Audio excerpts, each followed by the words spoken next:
Will the House please come to order and members kindly take their seats? Good afternoon. Members, we are returning back to our work on Senate Bill 325, Regional Planning and Act 250 Tier Jurisdiction. We have two amendments to take up. We will start with the member from Chester, Representative Charlton, who offers an amendment to the report of the Committee on Environment that the first assistant clerk emailed to members today at 9:26 a.m. This amendment is also posted on the House Overview webpage, and paper copies are available at the main table. Member from Chester. Madam Speaker, thank you for the opportunity to bring this amendment. I want to thank the committees that I spoke to this morning. It is a very brief but riveting read, if you saw it in your email. This is a modest ask. It addresses the interim exemptions for residential construction in the Tier 1 areas. The amendment changes the length of those exemptions from 2028 to 2030. This brings them into alignment with the housing targets, the targeted needs that we've identified, which are certain goals by 2030. It is consistent with the recommendation of the Senate. I am making I'm making this recommendation with small and mid-sized communities and small and mid-sized developers in mind. It may be that the willingness to undertake a massive endeavor, not sure whether it will succeed, is unique to representatives making floor amendments. This is not how developers think, and it is not how their investors think. We have assigned, essentially given target numbers for housing to every community in the state, including all of our rural communities, many of whom are looking at the numbers and are a little bit staggered by them. The smaller communities with less capacity and the smaller rural developers that they will rely on for the size projects that they want, that they deserve, they are going to take longer to move through the process we have set up. And my concern, and I've spoken to it in other contexts and other places in the building, is for rural Vermont, which is most of us. The rural communities are as concerned about affordable housing as anybody else. We have tasked them with goals. They need our help. We need them to meet these goals. They need the smaller developers to help them meet these goals. What they need from us is the confidence that the timelines are achievable. There's a great deal of work that has to begin way before a project is undertaken. If we're going to meet goals by 2030, they need to start now, and they need to know the timeline is sufficient. Thank you. Oh, I'm not done. Sorry. I tend to not look at my notes. Again, this is about the rural communities. And though I die a little bit on the inside every time I hear these words, I respectfully and nicely ask that when the vote is taken, it be taken by roll. The member from Chester requests that when the vote is taken, it be taken by roll. Is the member sustained? The member is sustained. When the vote is taken, it will be taken by roll. Member from Middlebury. Thank you, Madam Speaker. Your Committee on Environment spent a fair amount of time thinking about this change in the dates. And I guess at the sort of the most succinct way of summarizing how we got to including it in the underlying bill or strike-all amendment and then also voting it down in committee is that essentially these exemptions are no longer necessary after the 1A and 1B areas are stood up and towns have the opportunity to opt in or out or for those exemptions if they so choose to. So for that reason, our committee asks you to support our no vote on this amendment. Member from Fairhaven.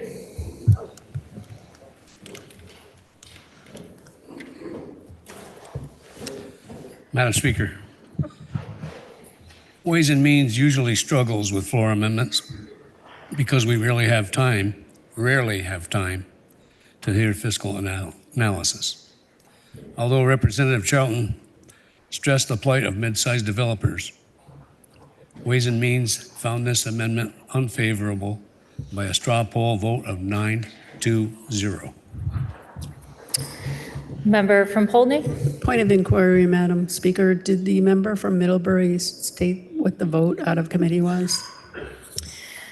Member from Polley, I do not believe so. Member from Middlebury. Thank you. Our vote was 7 to 4 opposed to the amendment.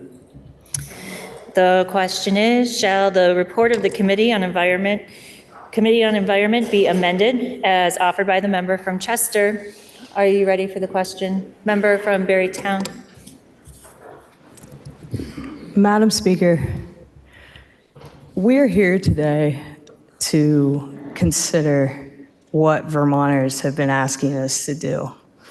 And the chair that reported the bill earlier said something along the lines that putting 325 to fix 181 was part of the process. And that couldn't be any further from the truth. The fact of the matter is, Act 181 was forced through during a supermajority. Opinions weren't considered, and Vermonters have spoken up, and they've said... Member from Rockingham, what is your point of order? Member, can you please use your microphone? I believe the member is imputing the motives of one of our chairs. Can I see members at the podium, please? The House will stand at ease.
Will the House please come to order and members kindly take their seats?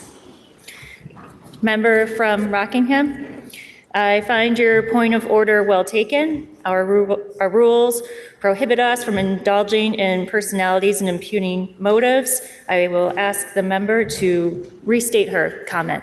Thank you. Member from Barrytown, the floor is yours. Thank you, Madam Speaker, and I apologize to the member from Middlebury. But I will return to the fact that Act 181 was passed and went through the process, and there were a lot of dissenting voices and opinions that were given on Act 181 in the first place, and I find it heartening to see that now that Vermonters have become activated over this issue and reached out to their representatives.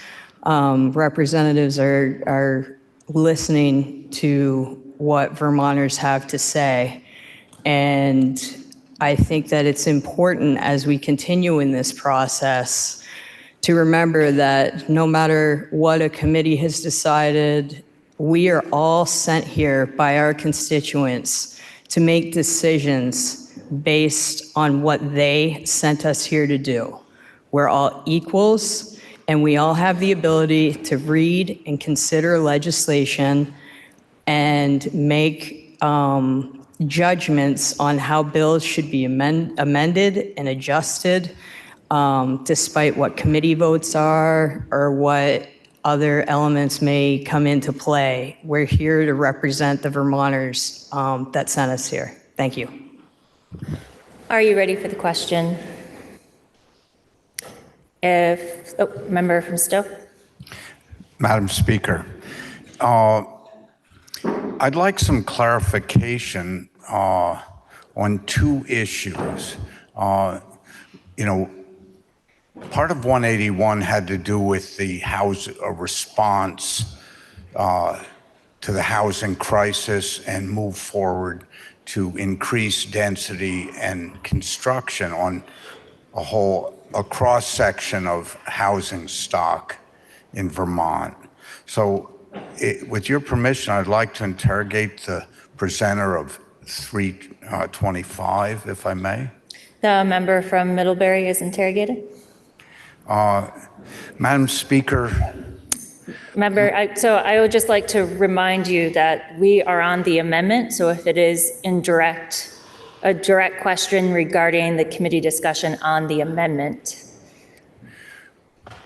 Okay, would it be more appropriate? It has to do with the timelines of the amendment, but it has to do also with the value gained for this housing challenge in Tier 1A and Tier 1B. So perhaps I should interrogate the presenter of the amendment, and he or they may know the answer to the other question. The member from Chester is interrogated. Yeah, thank you, Madam Speaker. My question is, how many communities that are contemplating adopting the category of Tier 1A or 1B have completed that process?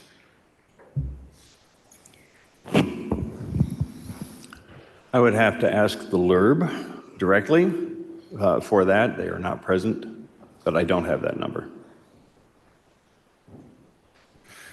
And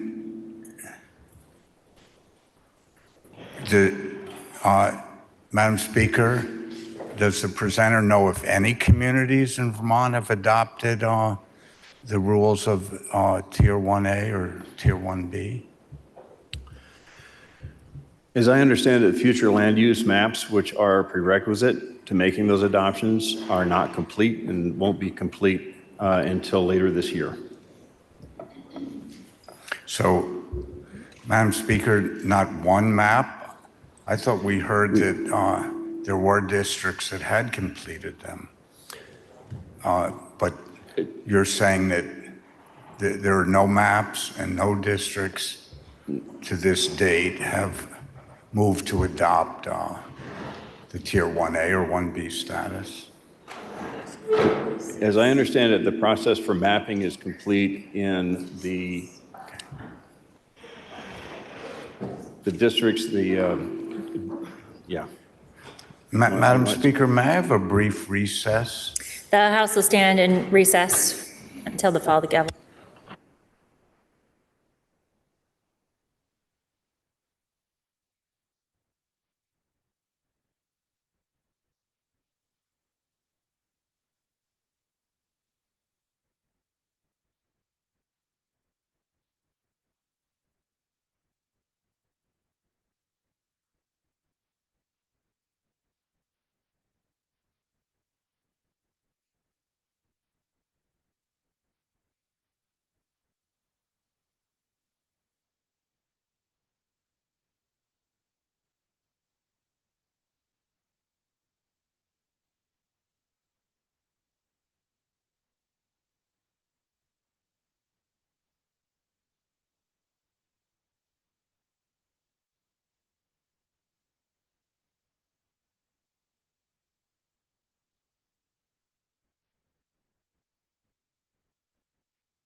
Will the House please come to order and members kindly take their seats? Member from Stowe. Madam Speaker, I'd like to withdraw my question to the amendment sponsor and inquire or interrogate the presenter of 325. The member from Middlebury is interrogated. Yeah, Madam Speaker, I'm standing here because, like everyone in Vermont, we as a state, and whether you're extremely rural communities or urban centers, are struggling with creating the need to create affordable, achievable, entry-level, moderate income housing for Vermonters as soon as possible.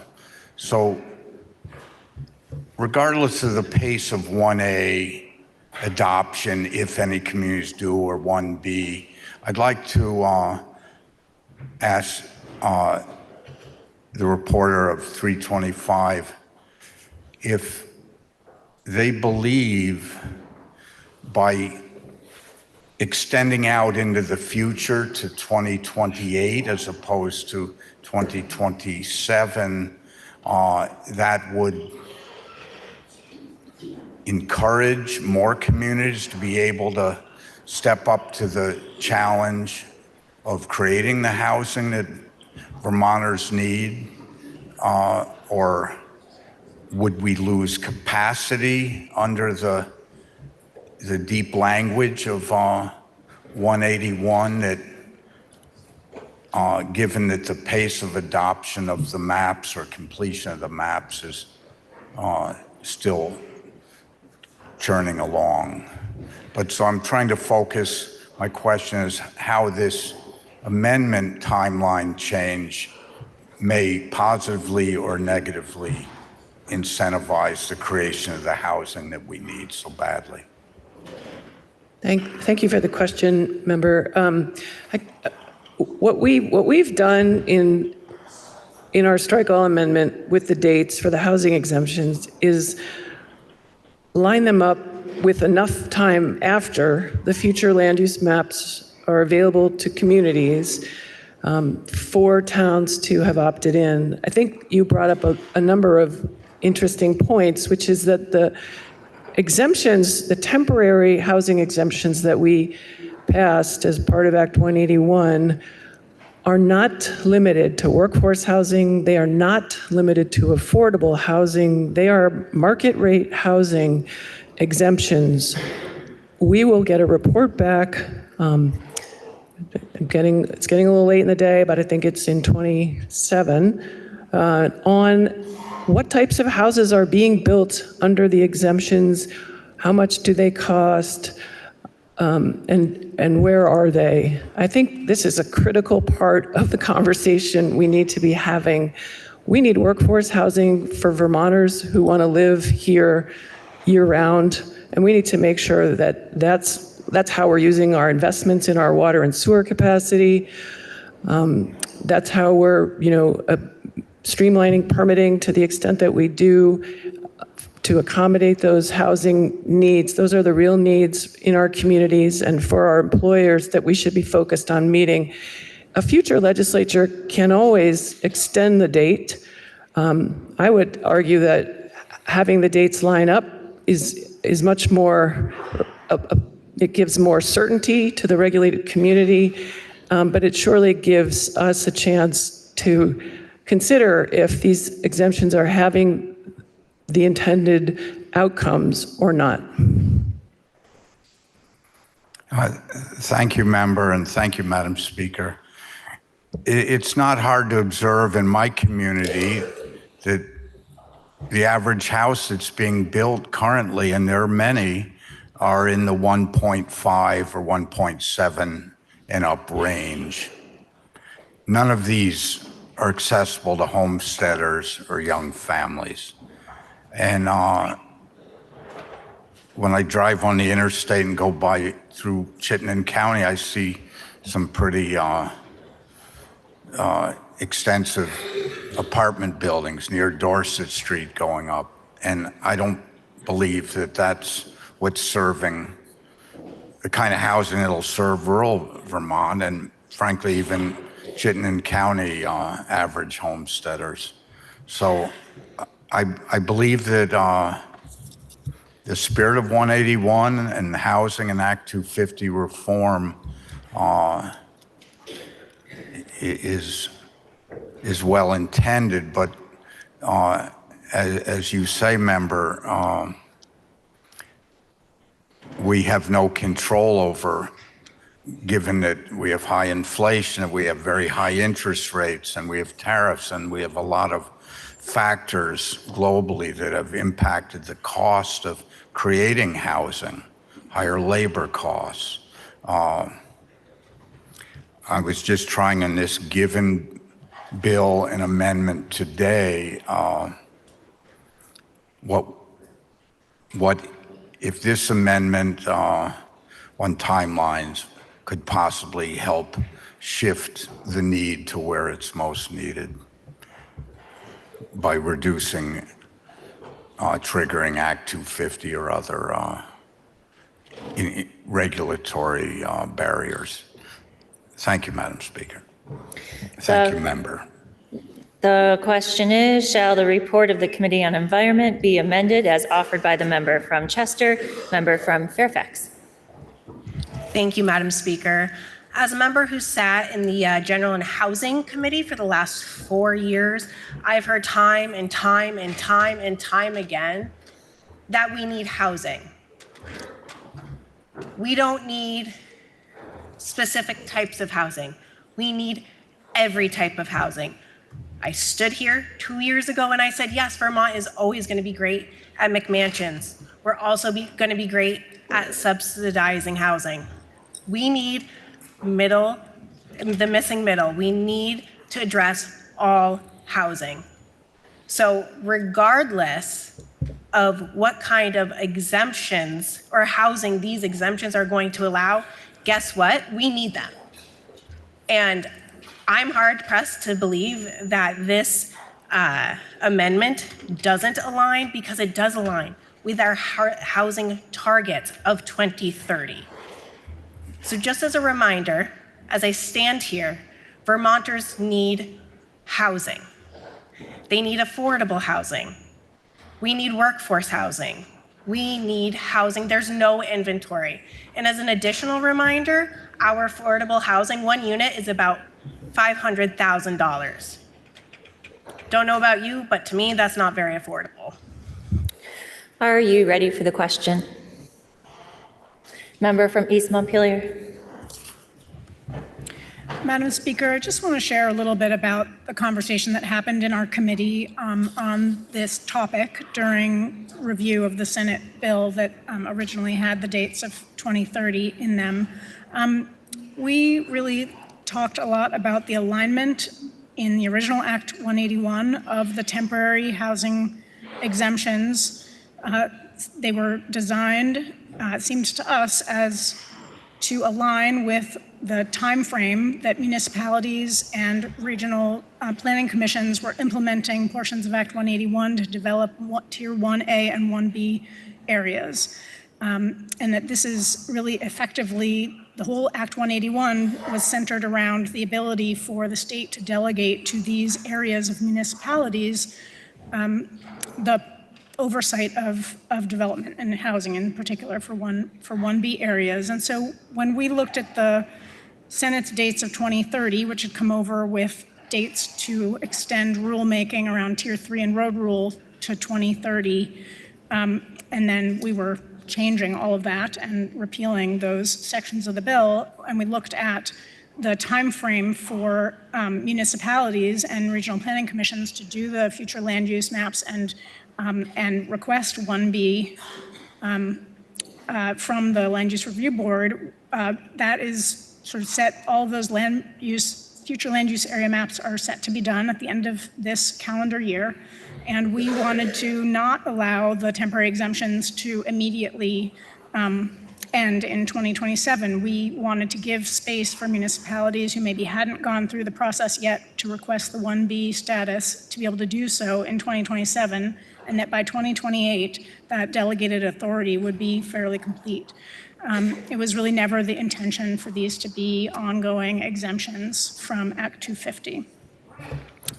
We also really liked the timing with 2028, that it allowed us next session to look at information about the housing that's being built within the exemptions and to be able to, again, make changes then if need be. And so that is why our committee generally was unanimously supportive of the 2028 dates. Thank you. The question is, shall the report of the Committee on Environment be amended as offered by the member from Chester? Are you ready for the question? If so, member from Heartland. Madam Speaker, we have 150 members, and if you include the Senate, that's 180 members. And I'm guessing that means we have 180 different ideas about how Act 250 might be fixed or corrected, probably more than 180 different ideas. Passing legislation, passing an amendment on the floor, a floor amendment in any bill is almost always a bad idea. We often make mistakes.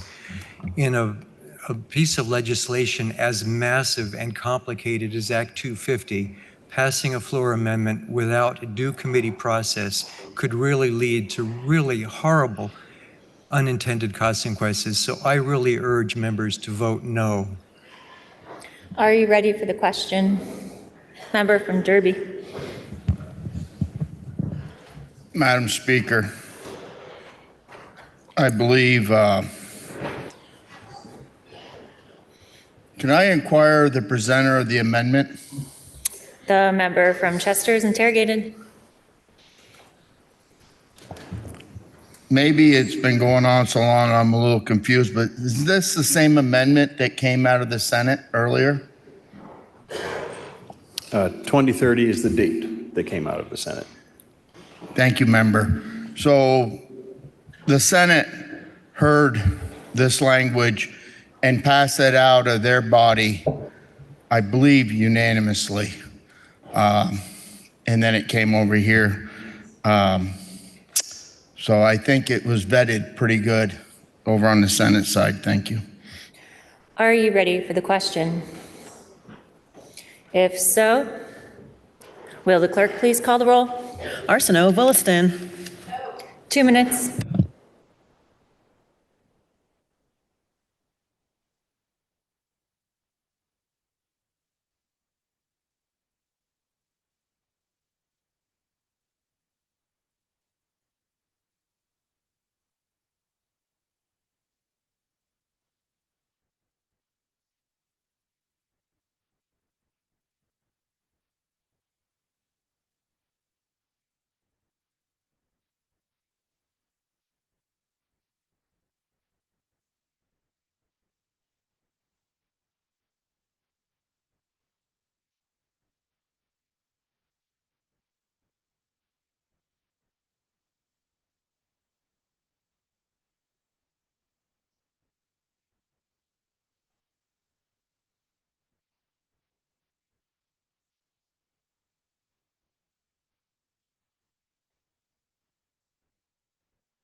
Will the House please come to order? Will the House please come to order and members kindly take their seats? I would like to remind members that we are in the middle of a roll call vote. Members and guests are prohibited from using computers, phones, or any type of an electronic device. Please refrain from the passing of notes and conversation during a roll call. And when the clerk calls your name, please answer in a loud and clear voice so the clerk can accurately record your votes. The question is, shall the report of the Committee on Environment be amended as offered by the member from Chester? Will the clerk please continue to call the roll? Austin of Colchester. Bailey of Hyde Park. Bartholomew of Heartland. Bartley of Fairfax. Burback of Winooski. Byrong of Virgins. Bishop of Colchester. Black of Essex. Bloomley of Burlington. Boslin of Westminster. Bosch of Clarendon. Puntaberry City. Boyne of Cambridge. Brady of Williston. Brannigan of Georgia. Brigham of St. Albans Town. Brown of Richmond. Burdett of West Rutland. Burke of Brattleboro. No. Burkhardt of South Burlington. Burrows of West Windsor. Burdick Cabot. Campbell of St. Johnsbury. Canfield of Fairhaven. Carrie Duncan of Whitingham. Casey of Montpelier. Casey of Hubbardton. Chapin of East Montpelier. Charlton of Chester. Christie of Hartford. Chena of Burlington. Coffin of Cavendish. Cole of Hartford. Colin of Cornwall. Cooper Pownell. Corcoran of Bennington. Critchlow of Colchester. DeMar of Venusburg. Dickinson of St. Albans Town. Dobrovich of Williamstown. Dobrovich. Dodge of Essex. Dolan of Essex Junction. Dolgan of St. Johnsbury. Donahue of Northfield. Duke of Burlington. Durfee of Shaftesbury. Eastus of Guilford. Emmons of Springfield. Feltus of Linden. Galfetti of Berrytown. Garifano of Essex. Goldman of Rockingham. Goodnow of Brattleboro. Ghostland of Northfield.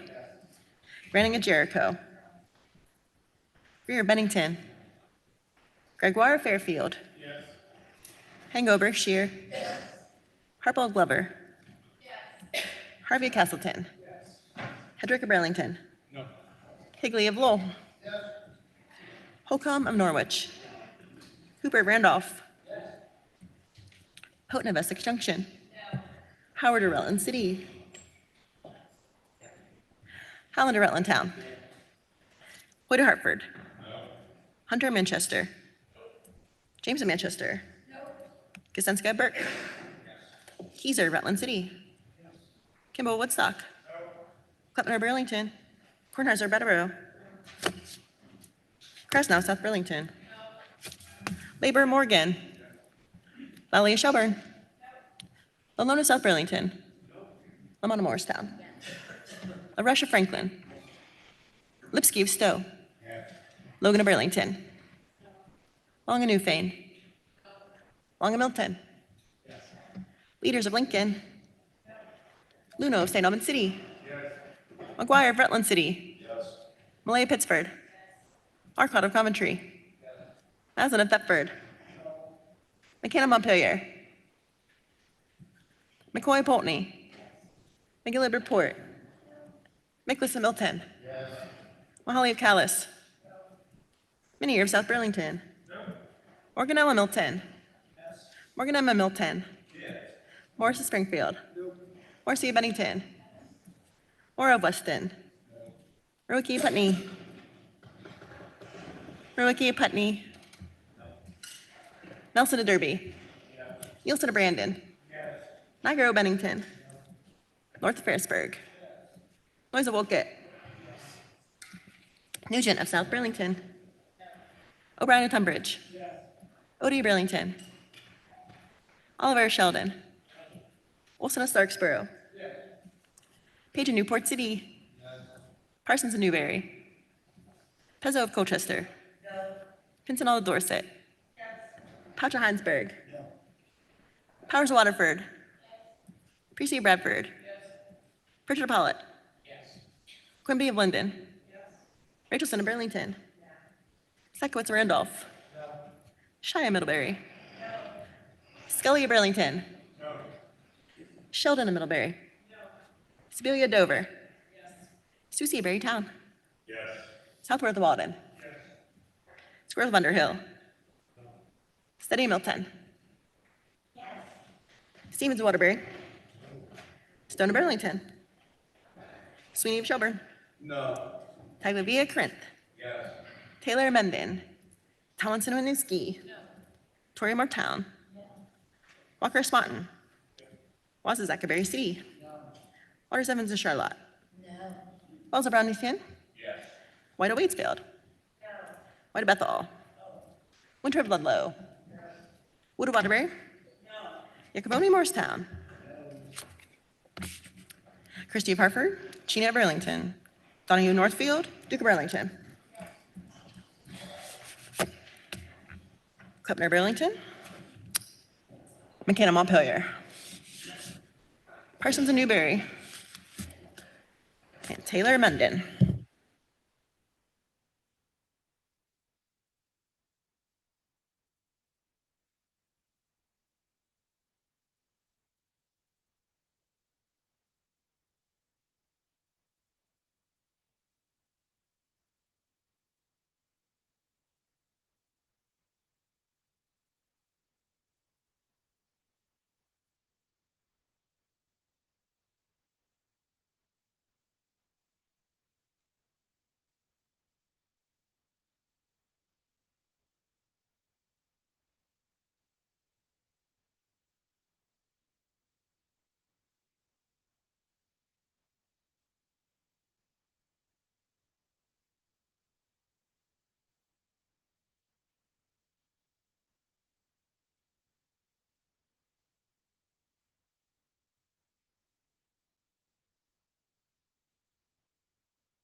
Members, please listen to the results of your vote. Those voting yes, 66. Those voting no, 76.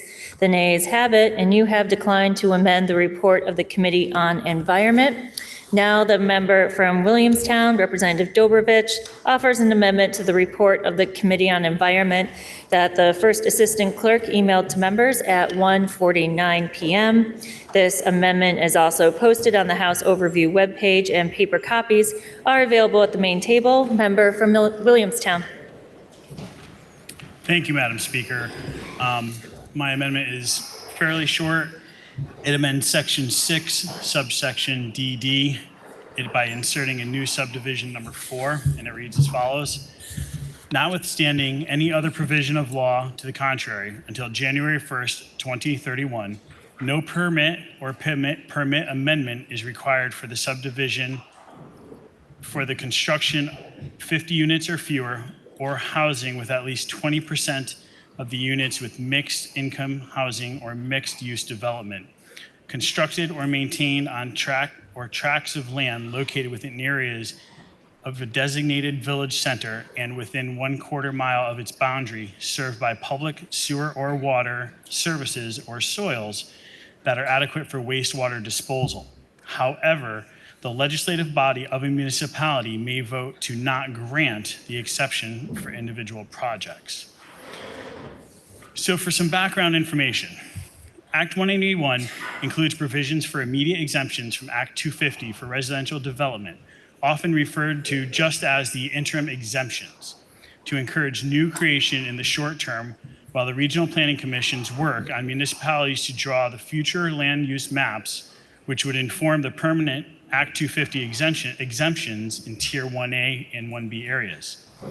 To benefit from the interim exemptions, municipalities must have permanent zoning and subdivision bylaws. The following areas are eligible for the interim exemptions under Act 181 at present, but only until January 1st, 27, as the current law stands. Designated downtowns, they have no cap on projects. Designated downtowns plus half-mile buffer, no cap on projects. Neighborhood development areas in new town centers, capped at 75 units. Designated villages centers plus quarter-mile buffer. They have some conditions. The area must have municipal zoning and subdivision bylaws and be served by public sewer or water services or soils that are adequate for on-site septic and are capped at 50 units. What does this amendment do? It makes the interim Act 250 housing exemptions established in Act 181 more inclusive by allowing communities with designated centers without permanent zoning or subdivision bylaws to benefit from the interim exemptions. This amendment provides an opportunity for a municipality to opt out of this benefit, putting it fully in their hands. Why does this matter? Many village centers in rural Vermont do not benefit from the interim Act 250 exemptions because a municipality does not have permanent zoning and subdivision bylaws, which there are approximately 60 of those municipalities at this time. Both are requirements of the Act 181 interim housing exemptions. This amendment affords rural communities that meet all other criteria, with the exception of zoning, the same opportunities of places like Williston, Burlington, Middlebury, and so on. How does this amendment help? By increasing the number of communities that benefit from the interim housing exemptions, we can focus near-term housing growth in more of the areas that are already developed and can continue to encourage home building in dense areas, including in rural Vermont. Madam Speaker, this amendment makes it easier for Vermonters in every corner of the state, including our rural towns and communities, to responsibly grow their community, build more homes, support economic development, and keep and attract working families, all while treating housing like the crisis it is. And for that reason, I ask when the vote is taken, it is taken by roll. Thank you. The member from Williamstown requests that when the vote is taken, it be taken by roll. Is the member sustained? The member is sustained. When the vote is taken, it will be taken by roll. Member from Middlebury. Thank you, Madam Speaker. A similar amendment was in the Senate bill as it came over, so we did have time to contemplate it, although it was a floor amendment on their side as well. I think it's important for members to understand that 50 units of housing in a small town in Vermont that doesn't have a zoning or development review process, that's a lot of houses that could be dropped on a community that was relying on Act 250 to review larger developments. Also, the member did a little work and found out there were 60 of these towns, although I'm unclear how many of them have water and sewer. So I'm not sure the universe of towns this actually applies to. It seems unlikely that towns without zoning or subdivision bylaws have water and sewer. Further, Act 181 exemptions were never intended to exempt developments entirely from review, which is why they were granted to communities that had development review in them. It's very unclear how the voting portion of this would work. I think it would rely on the developer perhaps having to go to the select board. It's unclear to me. Finally, the Land Use Review Board looked at this and they do not support this because it actually could put low-income Vermonters at risk. Since 20% of the units would be mixed income or lower income focused, there's no development review to assure that these units would be built in appropriate places. So with that in mind, your Committee on Environment voted this unfavorably on a vote of 7-4. We voted, and we asked for your support in voting no on this amendment. The question is, shall the report of the Committee on Environment be amended as offered by the member from Williamstown? Are you ready for the question? Member from Berry City. Madam Speaker, may I interrogate the member from the committee? of jurisdiction who just spoke? I don't know how to ask that question. Are you asking to Middlebury. interrogate the member from, again, I want to remind members that it's the scope of this amendment. Member from Middlebury is interrogated. Madam Speaker, I think I understood what was said about people of low income, and I'm just curious who makes that determination of what's appropriate for a location for someone with low income. Well, the appropriate location for any of this housing would not be reviewed if there's no development review. But this does include affordability. That's why I made that point.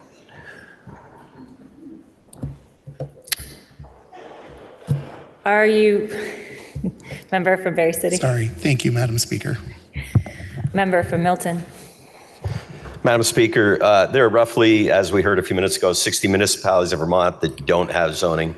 I have towns in my district, like a lot of you do, that don't have zoning. They're part of that 60. Under current statute, as we heard, it's not permissible for them to take advantage of the Act 181 interim exemptions. And one of those towns, in fact, does have some water and sewer capability. This amendment would allow them, would not allow them to take advantage, would allow them to take advantage of these interim exemptions, much like our bigger towns and municipalities in this state do. So once again, I would hope those folks that, like myself, that represent rural Vermont would take that into account and would vote yes with us on this amendment. Thank you. The question is, shall the report of the Committee on Environment be amended as offered by the member from Williamstown, member from Hartford? Madam Speaker, this language, virtually unchanged, came over from the Senate in S325. Your Environment Committee reviewed this language at the time and agreed to strip it out of S325. S325 then was voted out of the Environment Committee unanimously 11-0. So this is basically bringing back something that the committee has dealt with in a bill the committee voted out unanimously. But it's back with a change, and that is the last sentence. However, the legislative body of a municipality may vote to not grant the exemption for individual projects.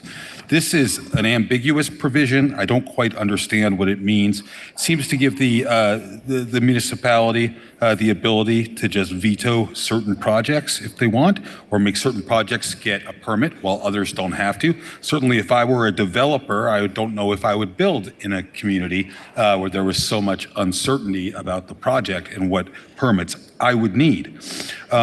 For all those reasons, I would encourage everyone to vote no on this amendment. The committee did the work to vet this.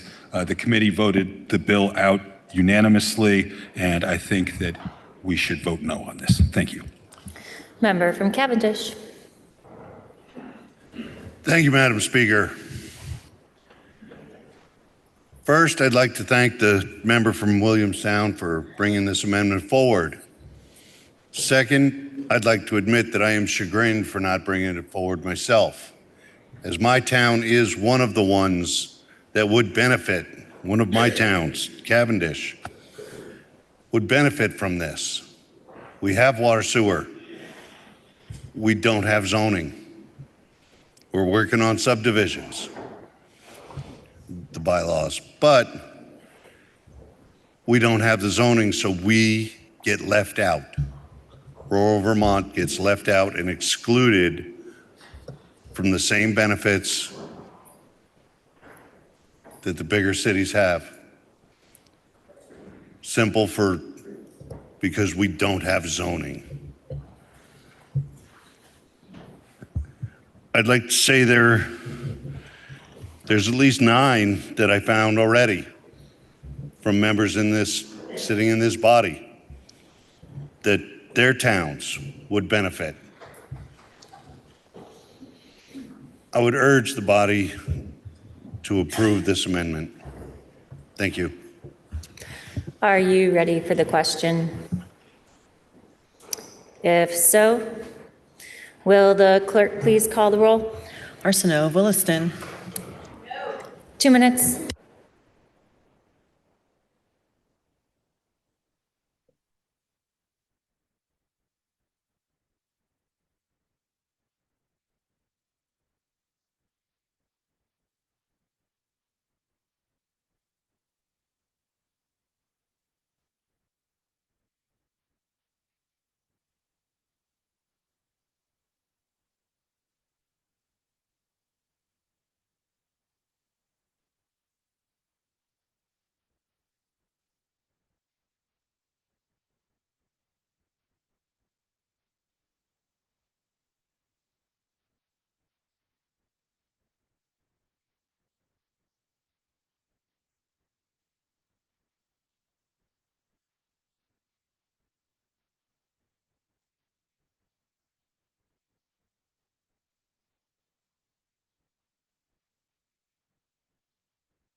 Will the House please come to order and members kindly take their seats?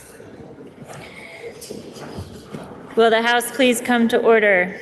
I would like to remind members that we are in the middle of a roll call vote.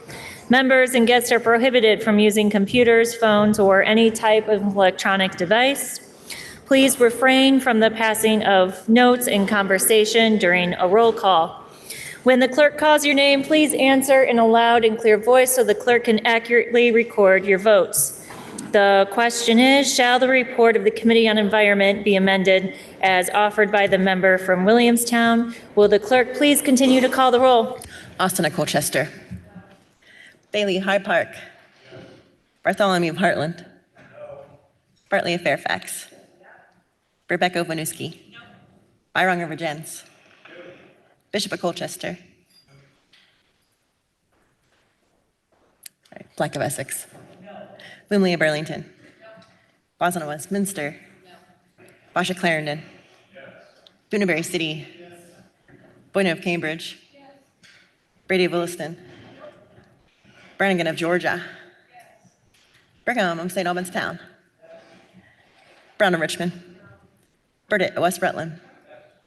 Burker Brattleboro. No. Burkhardt of South Burlington. No. Burrows of West Windsor. No. Burdick Cabot. Campbell of St. Johnsbury. No. Canfield Fairhaven. Pierce Duncan of Whitingham. Casey of Montpelier. No. Casey of Hubbardton. Yes. Chapin of East Montpelier. Charlton of Chester. Christie of Hartford. Cheena of Burlington. Coffin of Cavendish. Yes. Cole of Hartford. No. Conlon of Cornwall. No. Cooper Pownell. No.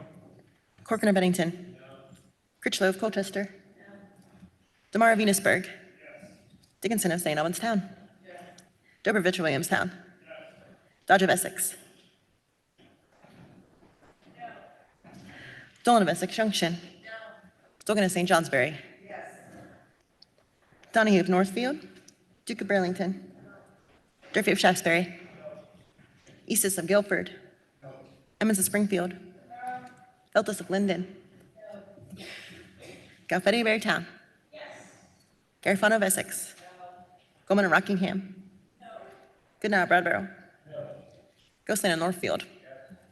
Branding of Jericho. Greer Bennington. Gregoire Fairfield. Hengo Berkshire. Harpole of Glover. Harvey Castleton. Yes. Hedrick of Burlington. No. Higley of Lowell. Yes. Holcomb of Norwich. No. Hooper of Randolph. Yes. Houghton of Essex Junction. Yes. Howard of Rutland City. Yes. Howland of Rutland Town. Yes. Hoyt of Hartford. No. Hunter of Manchester. No. James of Manchester. No. Kasenska of Burke. Yes. Keyser of Rutland City. Yes. Kimball Woodstock. No. Klepner of Burlington. Kornheiser, Brattleboro. Krasnow, South Burlington. Labor, Morgan. Lally, Shelburne. Alona, South Burlington. Lamont, Morristown. La Roche, Franklin. Lipsky of Stowe. Logan of Burlington. Long of Newfane. Long of Milton. Leaders of Lincoln. Uno of St. Albans City. McGuire of Rutland City. Malay of Pittsburgh. Marquardt of Coventry. Maslin of Thetford. McCann of Montpelier. McCoy of Pulteney. McGill of Bridport. McCliss of Milton. Mahali of Callis. Minier of South Burlington. Morganella Milton. Morgan Emma Milton. Morris of Springfield. Morrissey of Bennington. Morrow of Weston. Rowicki Putney. Nelson of Derby. Nielsen of Brandon. Niagara of Bennington. North of Ferrisburg. Noyes of Wolcott. Nugent of South Burlington. O'Brien of Tunbridge. Odie of Burlington. Oliver of Sheldon. Olson of Starksboro. Page of Newport City. Parsons of Newberry. Pezzo of Colchester. Pincinel of Dorset. Pouch of Heinsberg. Powers of Waterford. Precy Bradford. Richard Pollitt. Quimby of Linden. Rachel of Burlington. Zekowitz of Randolph. Shai of Middlebury. Scully of Burlington. Sheldon of Middlebury. Sibilia of Dover. Susie of Berrytown. Southworth of Walden. Squirrel of Underhill. Steady of Milton. Stevens of Waterbury. Stone of Burlington. Sweeney of Shelburne. Tagliavia, Corinth. Taylor of Mendon. Tomlinson of Winooski. Torrey Moretown. Walker of Swanton. West of Zachaberry City. Waters Evans of Charlotte. Wells of Brownington. White of Waitsfield. White of Bethel.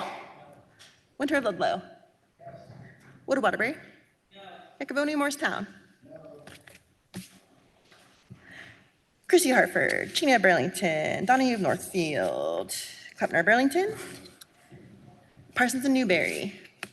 And Taylor Mendon. For purpose of explanation, member from Glover. Madam Speaker, I voted yes on this amendment because I cannot fight for local control in education if I'm not also willing to fight for local control in housing development.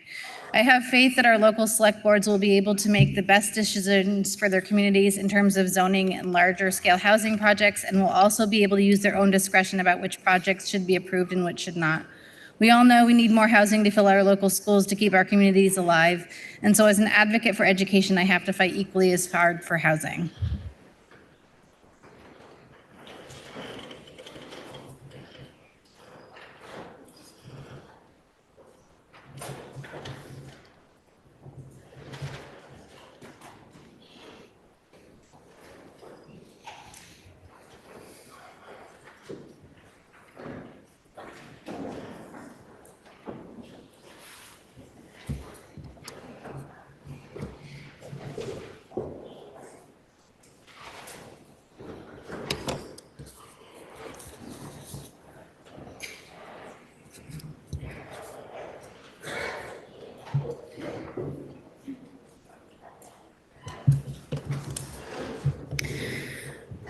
Members, please listen to the results of your vote.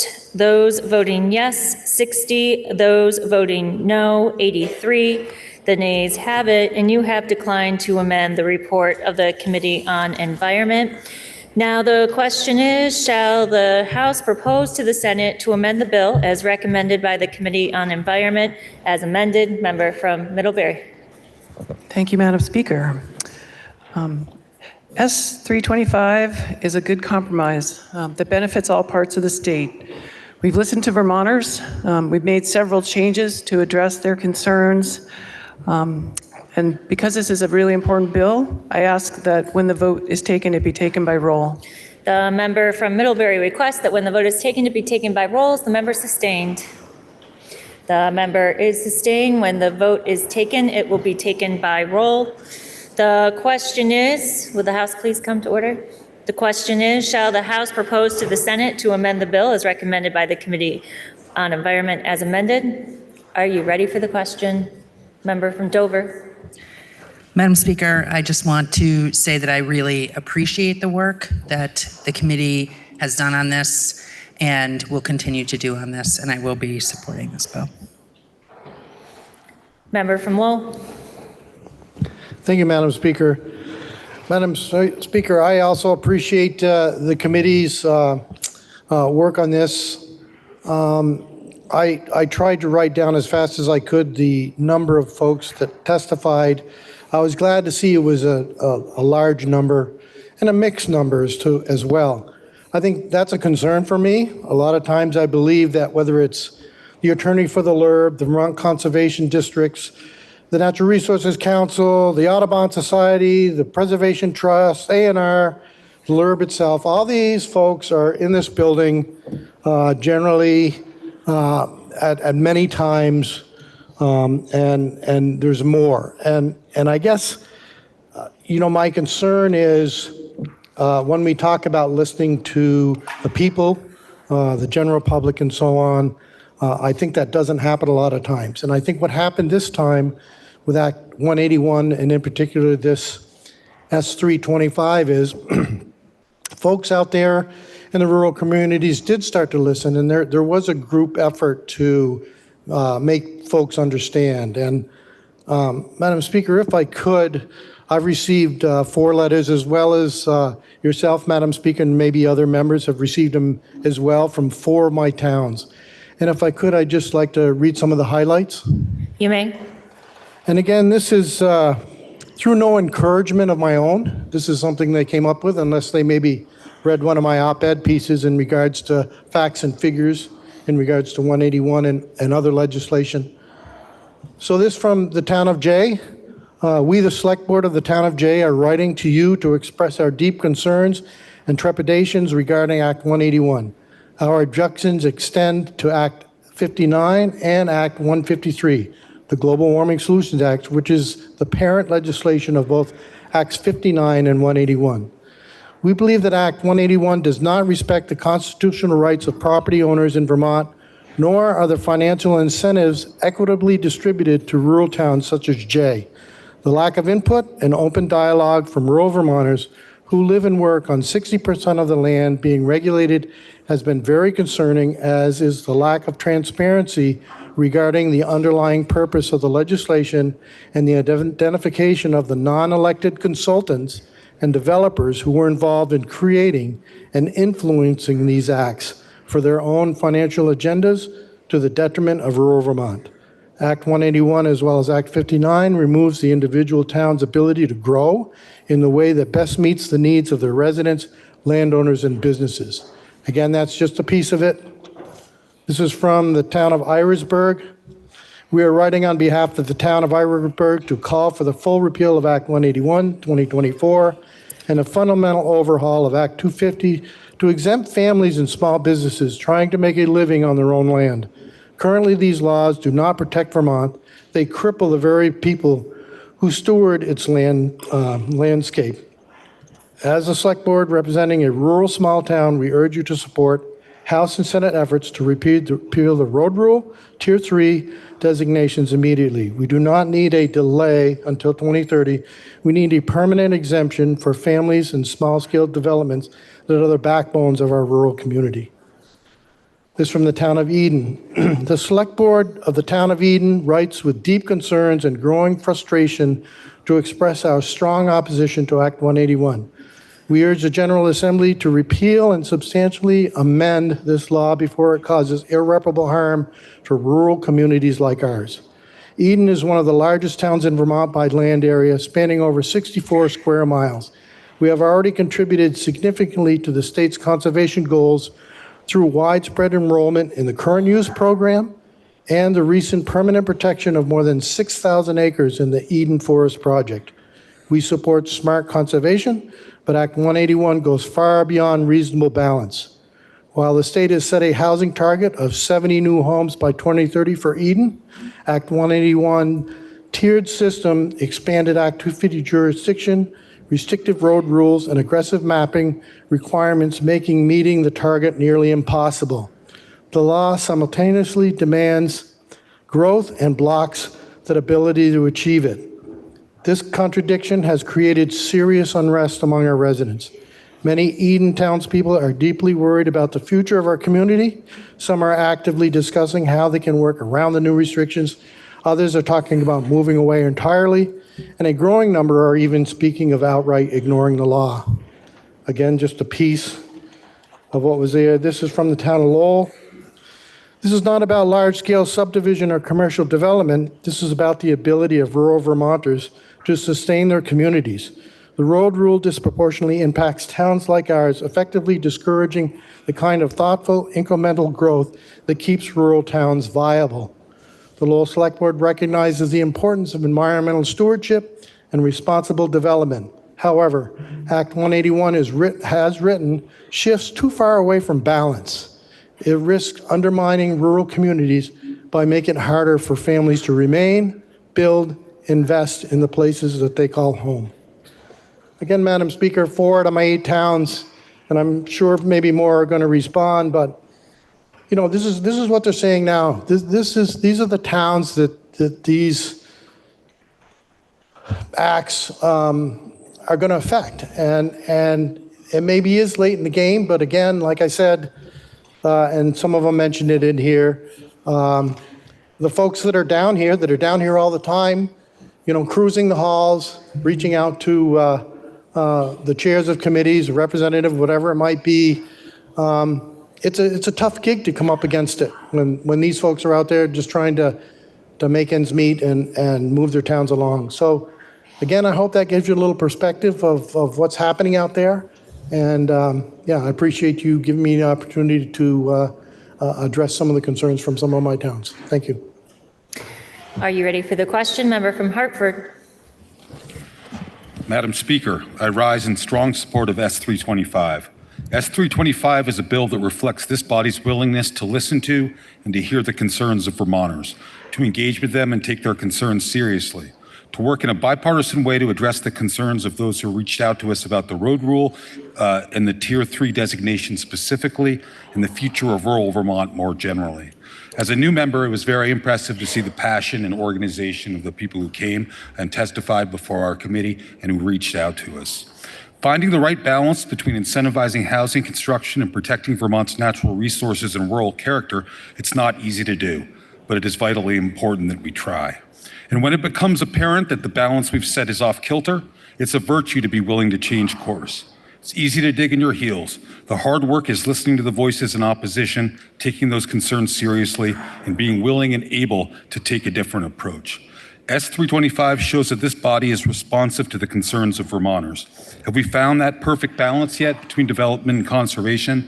I don't know, but certainly S325 shows that we are willing to continue to work, continue to discuss and listen, even if that means that we ultimately have to change course.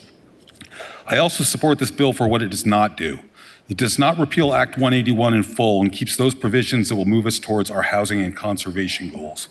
My district is a rural one, but I also represent people who live in Hartford, which has and has had for decades neighborhoods that are densely built, that are connected to public water and sewer, that provide access to public transportation, and are within walking distance of food co-ops, restaurants, theaters, places of worship, community centers, and health clinics.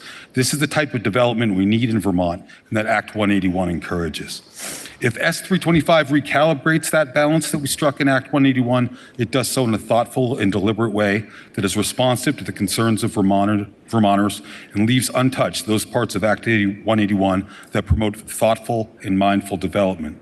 S325 is a well-considered, well-drafted bill, and I'm happy to support it, and I ask that the body do the same. Member from Stowe.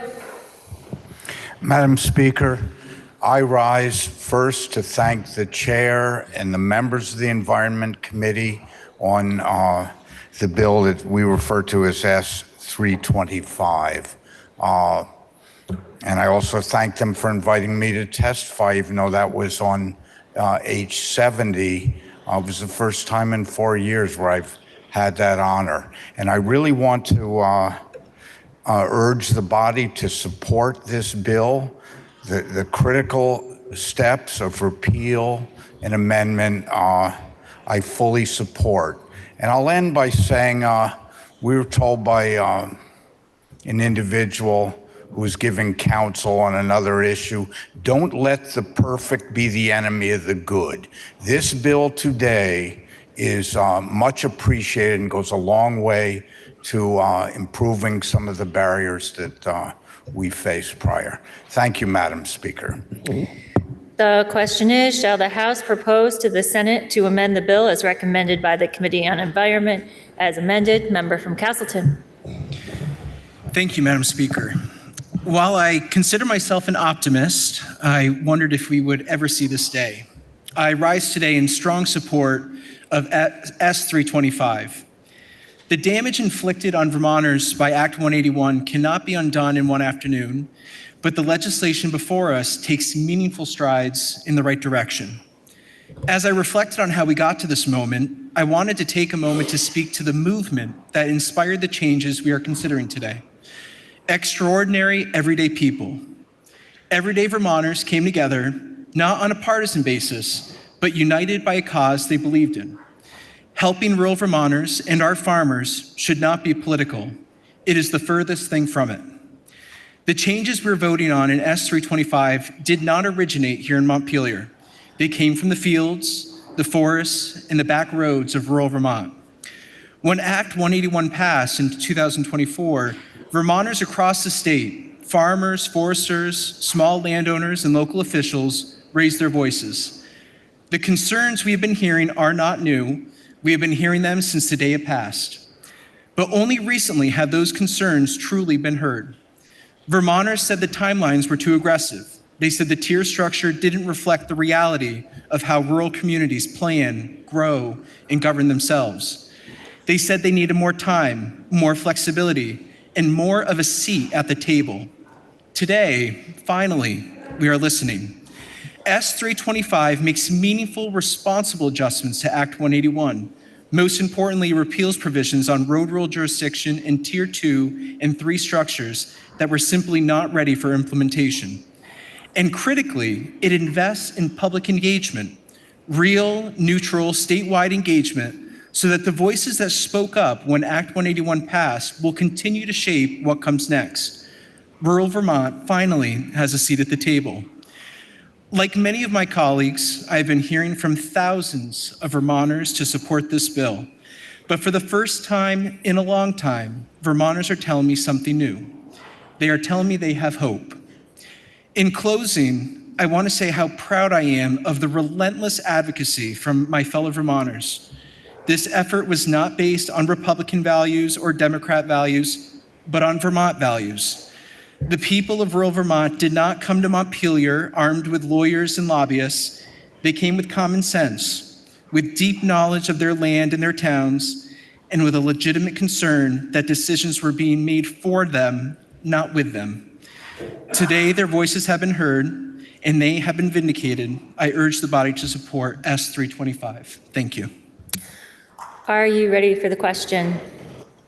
Member for Milton. Madam Speaker, similar to the member from Lowell, I too had 2 of my 6 communities select boards reach out with letters in support of S325. Am I read the brief letter from one of my towns? You may.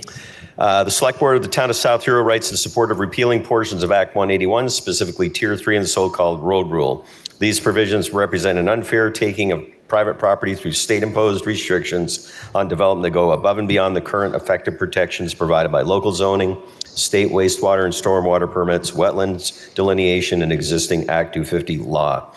Many South Hero residents are likely unaware of the full implications of Act 181 as written. For this reason, the Select Board believes this legislation is at best premature and at worst an attempt to advance policy without meaningful input from key stakeholders, namely Vermont's property owners. While we support Tiers 1A and 1B, which appropriately relax Act 250 permitting processes to encourage housing development, we strongly oppose the expanded regulatory reach imposed by Tier 3 and road rule. And like has been said by a couple of the speakers before me, this is, as I described it in a report I put out recently, probably the single biggest grassroots effort I've seen in the state of Vermont in recent times. Are you ready for the question? Member from Poultney.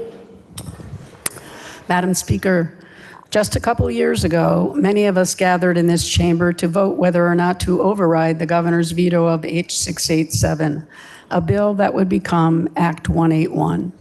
The debate back then centered around much of the same issues that we have brought to the majority's attention in the last few weeks. Primarily, those issues, things like the road rule and the tier system, would cause significant harm to our neighbors in rural Vermont, slowing growth at a time when we need to build more housing, attract new businesses, jobs, and economic activity to places that have fallen behind and do not fit into the Burlington-Montpelier corridor. Because, Madam Speaker, that Vermont needs our help, and we need to listen to them when they tell us they are hurting.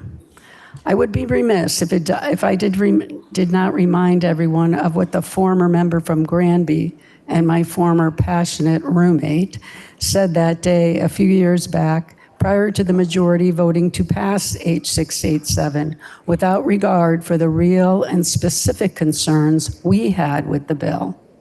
Representative Williams said, "I am from Essex County. This bill is a perfect example of how legislators don't care about us. I am ashamed that this body is excluding, minimizing any part of the state. So don't come up to me today and ask how I am. The answer is I am sick and afraid and defeated and angry and sad. There you have it. Don't ask because you have no idea about what you are doing to my county and the rest of the other 70% of Vermont.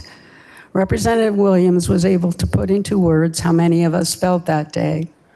We need to listen more, way before a bill is passed.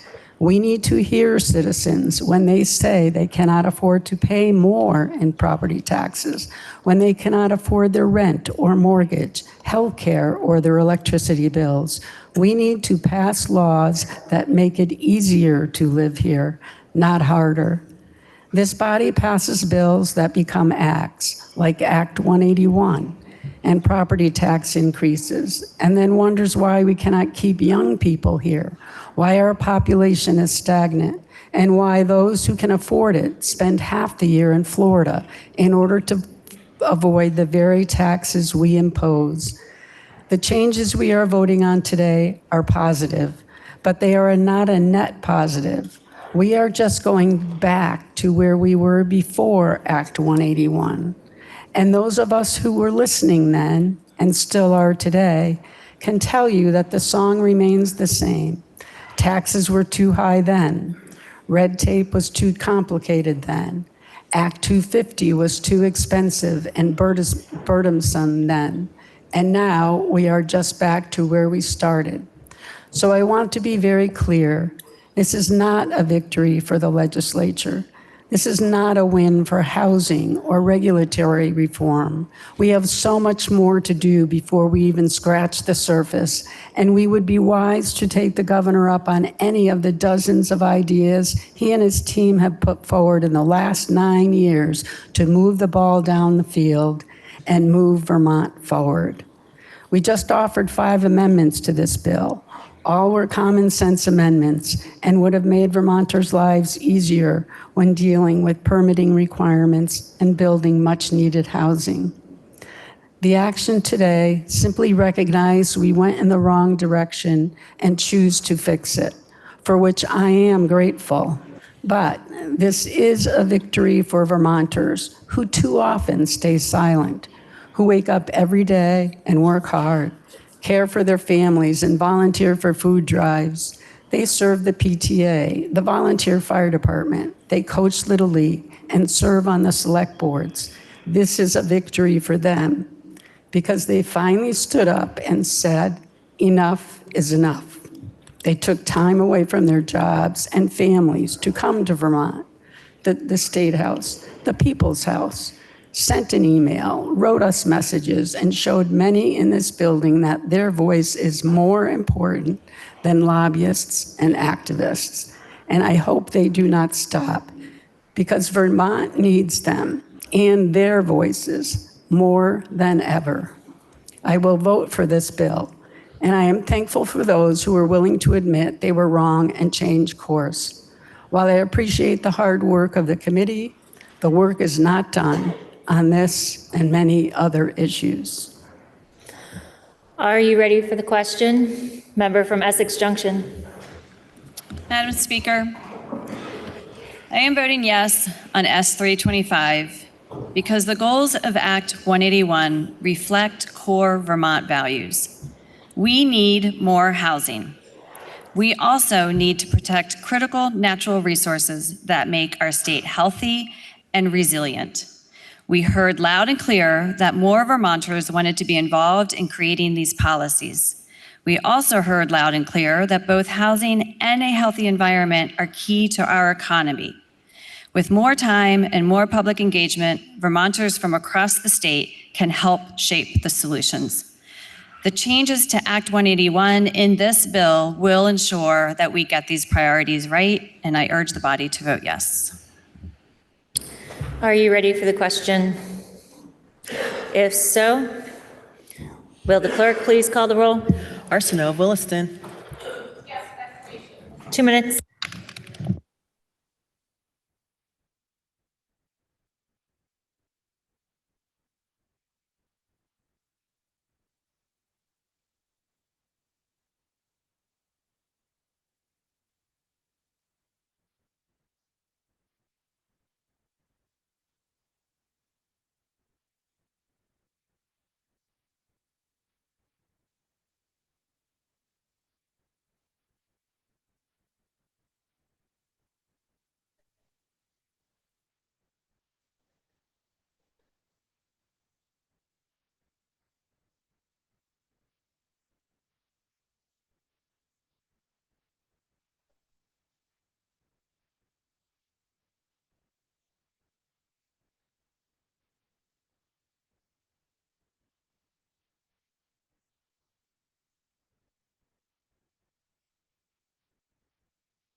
Will the House please come to order and members kindly take their seats? Will the House please come to order? I would like to remind members that we are in the middle of a roll call vote. Members and guests are prohibited from using computers, phones, or any type of an electronic device. Please refrain from the passing of notes and conversation during roll call. And when the clerk calls your name, please answer in a loud and clear voice so the clerk can accurately record your votes. The question is, shall the House propose to the Senate to amend the bill as recommended by the Committee on Environment as amended? Will the clerk please continue to call the roll? Austin of Colchester. Bailey of Hyde Park. Bartholomew of Heartland. Bartley of Fairfax. Rebecca of Winooski.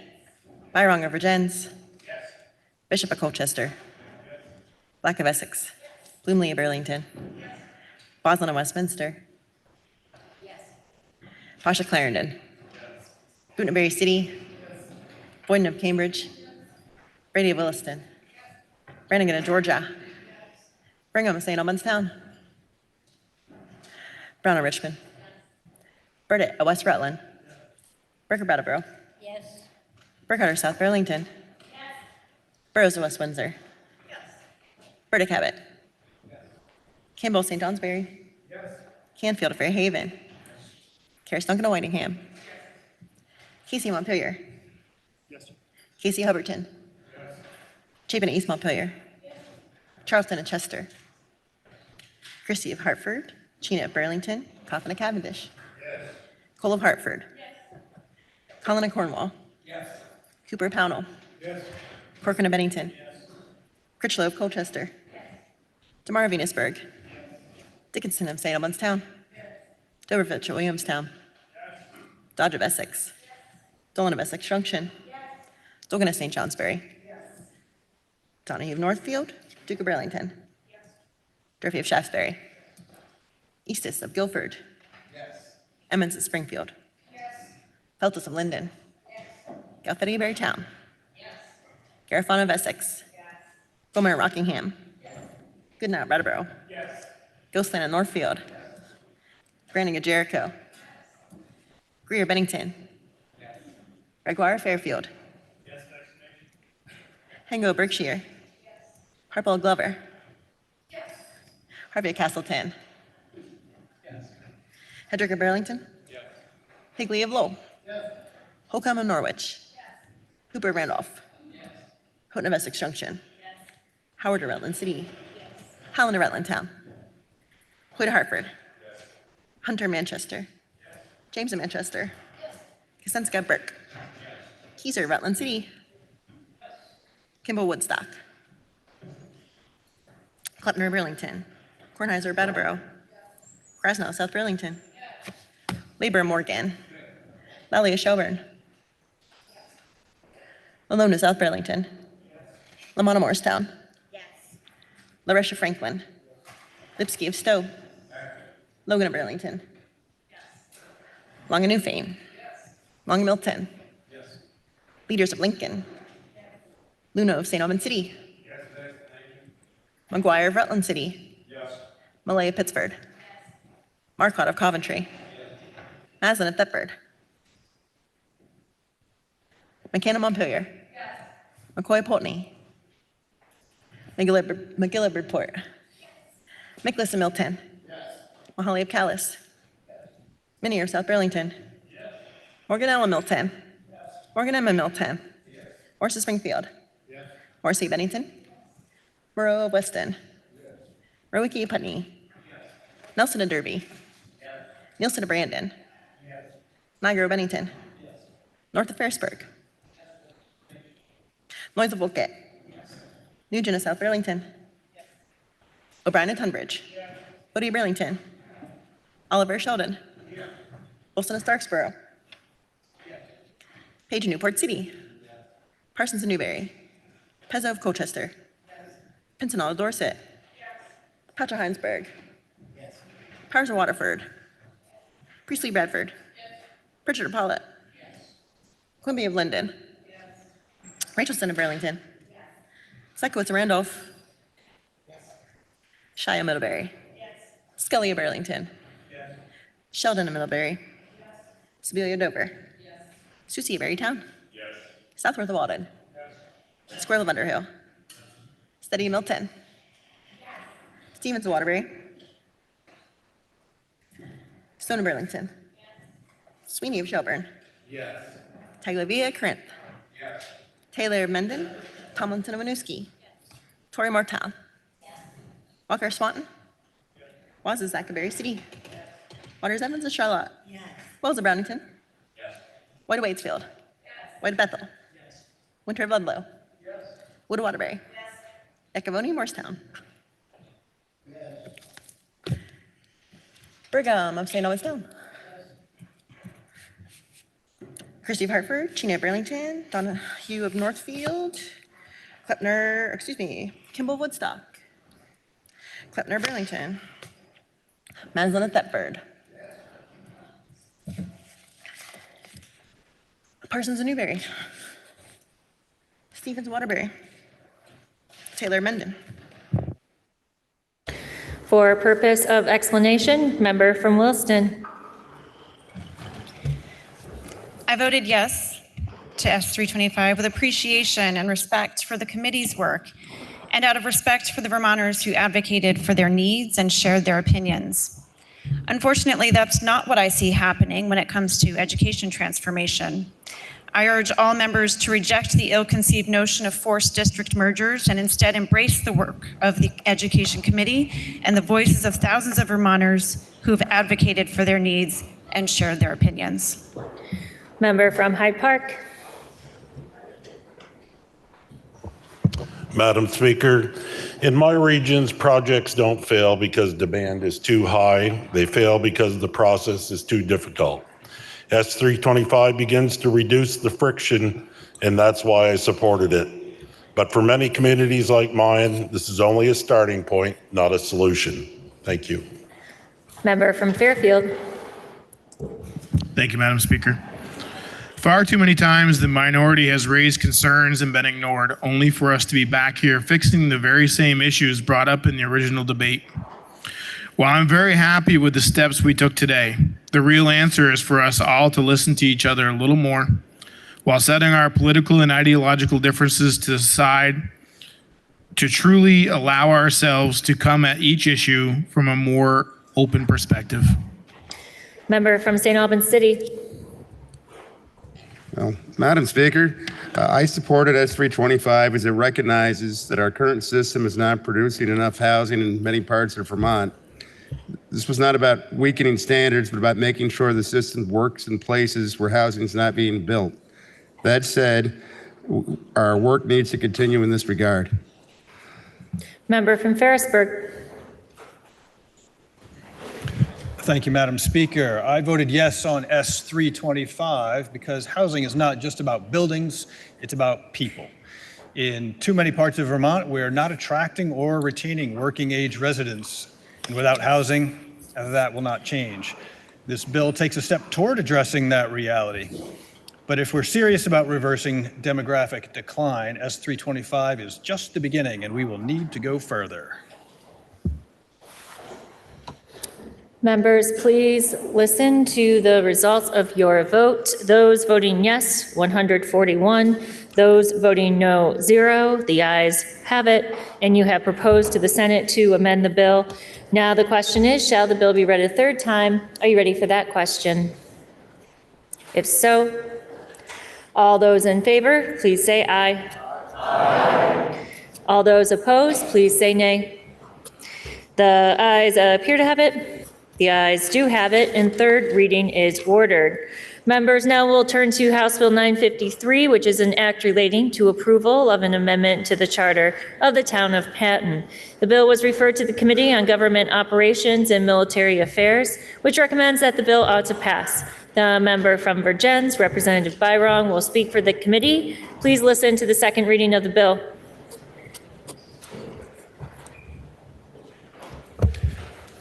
Page 953, an act relating to approval of an amendment to the charter of the town of Panton. Member from Vergennes. Madam Speaker, H953 proposes to approve an amendment to the Charter of the Town of Panton to adopt procedures for the recall of elected town officers. This proposal was approved by the Town of Panton's voters on May 15th, and now I will go over the corresponding sections. This can be found on page 2413 of the calendar or the legislative website. On to the proposal itself, Chapter 129F, the appendix within 24 VSA for the Town of Panton proposes to lay out these provisions for the recall of town officers. Section A, any elected town officer may be removed from the office subject to the following conditions and procedures. Subdivision 1, a written petition signed by not less than 15% of the registered voters of the town seeking the removal of a town officer and requesting a vote of the town at a regular or special town meeting called for the purpose of removal. This shall be filed with the select board or the clerk's office. If the petition is not filed more than 60 days or not less than 47 days before the next regular town meeting, the select board shall place the question of whether the elected officer shall be removed on the warning for the next regular town meeting. Otherwise, the select board shall call a special town meeting to be held within 45 days after receiving the petition to vote on whether or not the elected officer shall be removed. In either case, the vote shall be held by Australian ballot. Subsection 3, when the petition to removal is approved by the majority of the votes cast at the regular or special town meeting, the town officer named in the petition shall cease to hold office. The officer shall be removed only if at least as many registered voters of the town vote to approve the petition as voted to elect said officer in the most recent election wherein the officer was elected, or at least 1/3 of the registered voters in the town vote, whichever is fewer. A vacancy resulting from the recall of an officer shall be filed in the manner prescribed by law. A recall petition shall not be brought against an individual more than once within any 12-month period.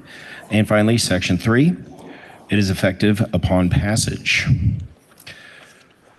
Your Committee on Government Operations and Military Affairs heard from the bill sponsor, Legislative Counsel, Office of Legislative Counsel, Director of Intergovernmental Affairs, Vermont League of Cities and Towns, and the Town Clerk/Treasurer, Town of Panton. The bill was voted out of House Government Operations and Military Affairs favorably by a vote of 10-0-1, and I ask for the body's support.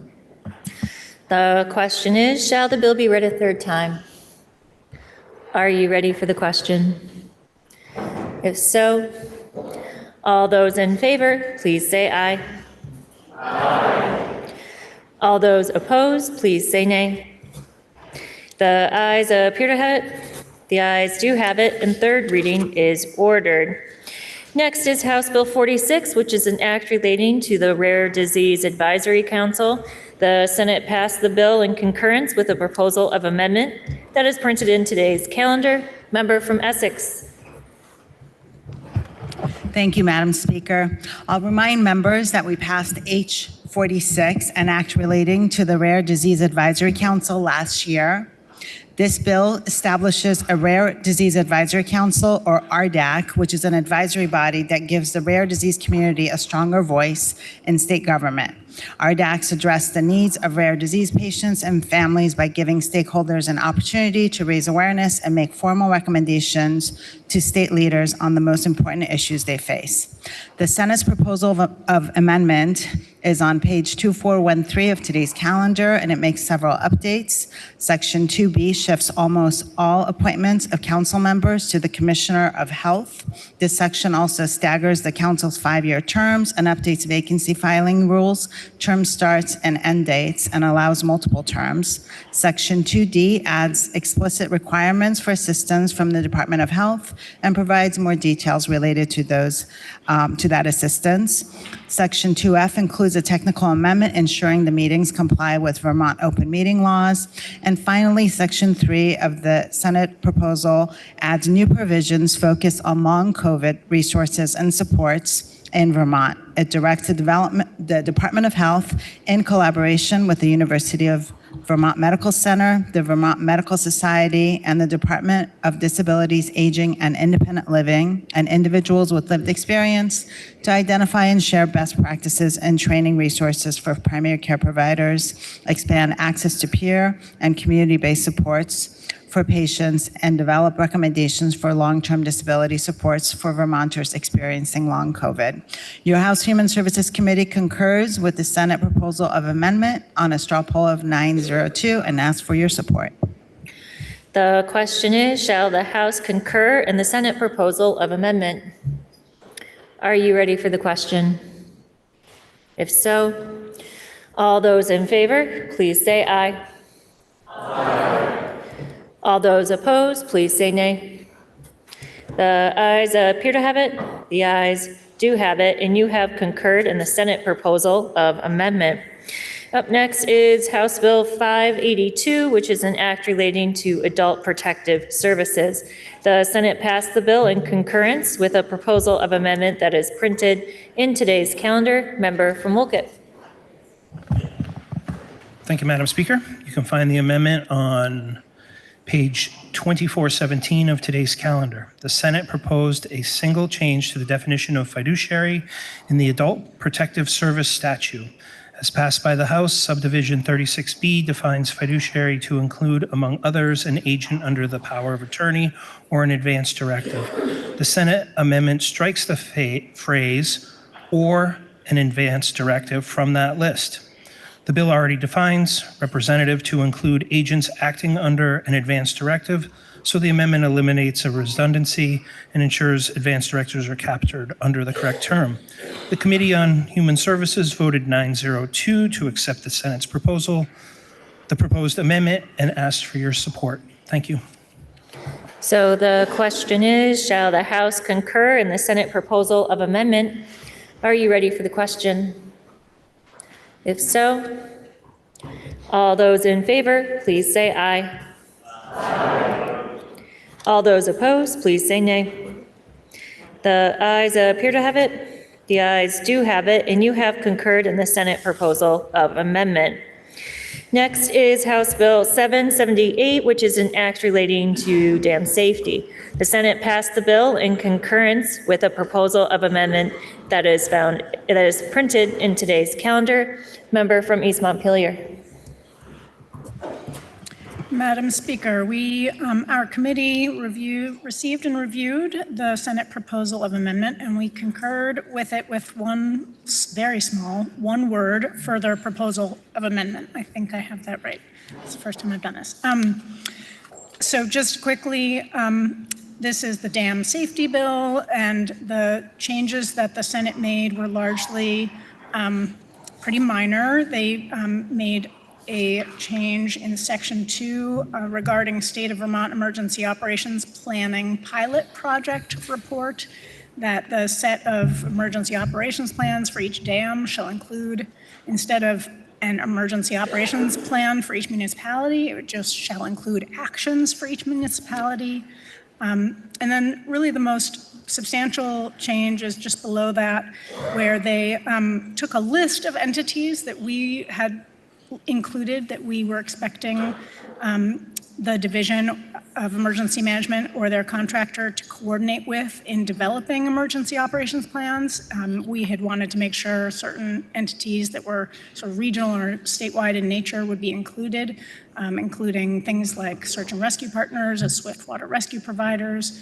And they took that out at the request of the Division of Emergency Management and used instead a term called the whole community that is defined in a federal emergency management guidance in 2011 and is referenced. And And we heard the explanation of why, and we were comfortable with that change. However, in the editing of that sentence, it went from, it now said the division shall coordinate with and collect input from the whole community that would be inundated if the dam were to fail. They hadn't changed the end of the sentence that talked about parties that were in the regional area that would be inundated. So we are proposing just to change the word inundated to affected. So it would read, the division shall coordinate with and collect input from the whole community that would be affected if the dam were to fail. The rest of the changes are fairly technical in nature, changing things under, still in the report section, looking at engaging facilities that house vulnerable populations, such as schools, shelters, and unhoused, to engaging the managers and administrators of facilities, since we don't really engage buildings in conversations. So, and then there's another list that got shortened, and then some clarification about emergency operations plans that should be completed. Previously, it said for state or federal dams in Vermont that are high hazard potential dams.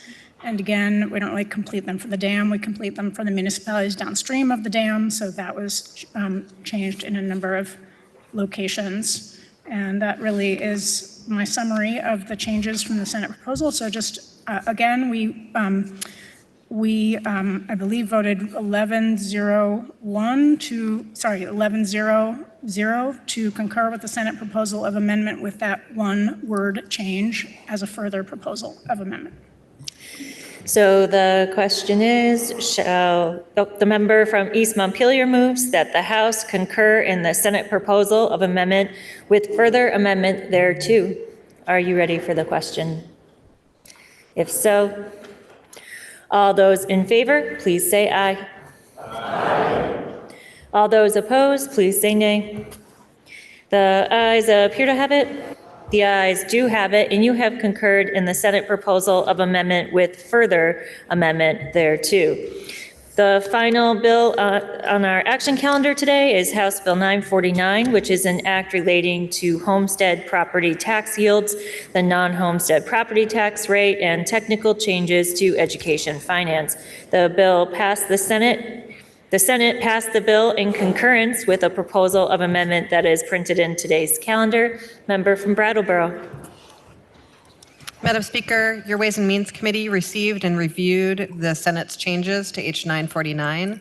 There were significant differences between our versions of the bill, including the uses of general fund dollars, a significant change in the excess spending threshold, and the inclusion of new exemptions and carve-outs. There are also changes to total education spending. On a straw poll vote of 10-0-1, your House Ways and Means Committee moved to refuse to concur in the Senate proposal of amendment and requests that a committee of conference be appointed. The member from Brattleboro moves that the House refuse to concur in the Senate proposal of amendment and that a committee of conference be appointed. Are you ready for the question? If so, all those in favor, please say aye. Aye. All those opposed, please say nay. The ayes appear to have it. The ayes do have it, and you have refused to concur in the Senate proposal of amendment and requested a committee of conference. Pursuant to your action, the chair appoints the following members to serve on the part of the House: the member from Brattleboro, Representative Kornheiser; the member from Woodstock, Representative Kimball; and the member from Linden, Representative Feltus. Members, that completes the orders of the day. Are there any announcements? Are there any announcements? Seeing none. Member from Poultney, can you please offer us a motion to adjourn until Thursday, May 7th at 1 p.m.? Madam Speaker, I make a motion this body stand in adjournment until Thursday, May 7, 2026 at 1 p.m. You have heard the motion. Are you ready for the question? If so, all those in favor, please say aye. Aye. All those opposed, please say nay. The ayes appear to have it. The ayes do have it, and this body stands in adjournment until tomorrow at 1 p.m.